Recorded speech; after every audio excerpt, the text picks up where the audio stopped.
சொல்லுக்கும் அர்த்தத்துக்கும் தூரங்கள் கிடையாது. சொல்லாத காதல் எல்லாம் சொர்க்கத்தில் சேராது. எண்ணிக்கை தீர்ந்தாலும் முத்தங்கள் தீராது. எண்ணிக்கை பார்த்தாலே முத்தங்கள் ஆகாது.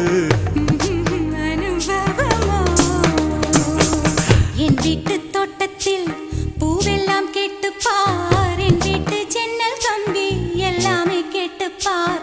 என் வீட்டு தென்னங்கீற்றை இப்போதே கேட்டுப்பார். என் நெஞ்சை சொல்லுமே. உன் வீட்டு தோட்டத்தில் பூவெல்லாம் கேட்டுப்பார். உன் வீட்டு ஜன்னல் கம்பி எல்லாமே கேட்டுப்பார். உன் வீட்டு தென்னங்கீற்றை ஒவ்வொன்றா கேட்டுப்பார். என் பேர் சொல்லுமே.